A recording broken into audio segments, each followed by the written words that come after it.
So by the way mga kababayan, good noon sa inyong lahat mga kababayan. Nandito po tayo ngayon sa Manila, Cebu City. So representing Cebu City. By the way mga kababayan, magko-comment tayo sa pag-resign ni Inday Sara sa kanya bilang Deputy Secretary. Magko-comment tayo mga kababayan. Bigyan natin ito ng pansin kayo kung anong comment doon ninyo, anong support ba ninyo maibigay sa ating butihing Vice President. Ito ay ating susuportahan ha. So by the way mga kabayan, kung hindi ka pa na-subscribe sa aking channel, subscribe naman mga kabayan bilang suporta mo na rin sa akin. Parang awan nyo na. Ito ay napakasaya ko. Masayang-masaya na ako kapag sinubscribe na ako, like and share ang aking video mga kababayan.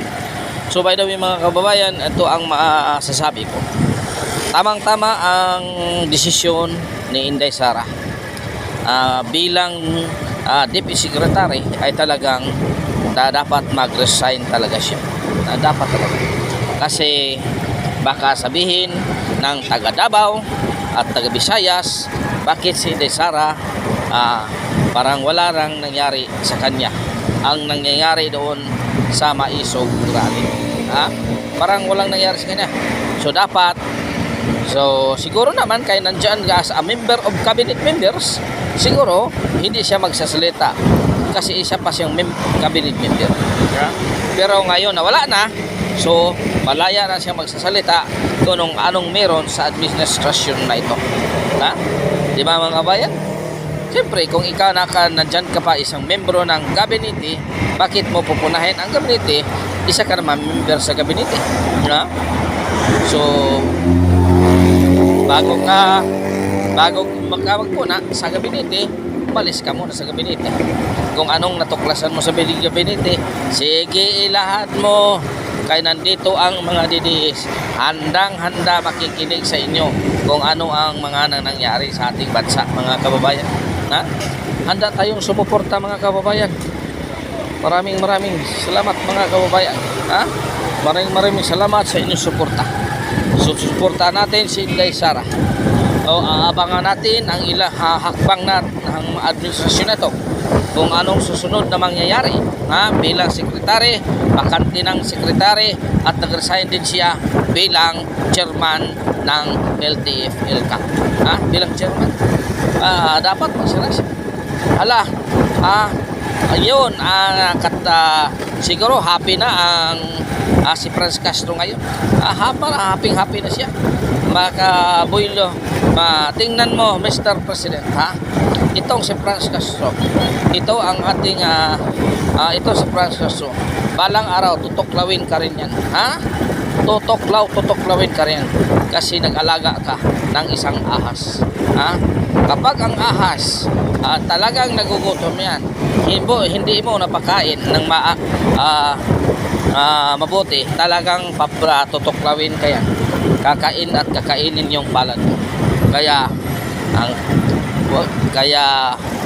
kaming mga DDS na nagsuporta sa inyo at anong manghinain namin, ibiliwala nyo lang. Hindi nyo pinapansin. Ginamit mo ang makinarya upang hindi maalis sa impisto. Ginamit nyo ang makinarya para hindi maalis sa impisto. Kaya Mr. President, pakinggan mo naman ang hinanain ng mga taong bayan. Kung anong hinanain, dapat yun ang kahinaan mo. Dapat gawin mo. Dapat gawin mo. Hindi yung wala ka lang kibo. Pag na-ambos interview ka lang, dyan ka lang magsasagot. Kasi wala kang spokesperson na magsalita rito mga Mr. President. Sino ang tatanungin? Ano ang next move na gagawin mo? Wala. Kasi wala kang spokesperson na pwedeng matanungan kung ano na ang nangyayari. Tapos ngayon, gagawin mo ng 29 kilos ang bigas. Pinipili nyo lang. Tag 3 kilos lang binibigyan ninyo. Bakit? For kuan lang yan Mr. President. For SONA. Para mayroon kang maibigay sa SONA. Para mayroon kang mabalita sa SONA Mr. President. 29 kilos. kung ibigay nyo ang 29 kilos, hindi lang sa Kadiwa store nyo, doon sa merkado iligay nyo para ang lahat ng tao makakain ng 29 kilos na ibigay nyo. O porsona lang yan, Mr. President. Ha? Wag yan. Kung sona lang ang yan, ang tinitingnan mo, siguro, mangyayari, hindi mangyari, mga kababayan. Ha? Para mayroon kang ipagmalaki na malapit na talaga ang 29 kilos sa merkado. O porsona lang, Mr. President. So tama lang ginagawa ni Desara ang kanyang pag-resign bilang DepEd Secretary. So ito na. Maraming salamat mga kababayan. Nandito na po tayo ngayon sa Ayala. Maraming salamat. God is good all the time. All the time. God is good. Kit Senior kaninyo tanan mga kababayan. Kit Senior kaninyo tanan. Dito po tayo sa Ayala. So napakaganda, makulimlim ang araw ngayon mga kababayan. Parang ito hindi tatagal, talagang bubuylo ang ulan nito.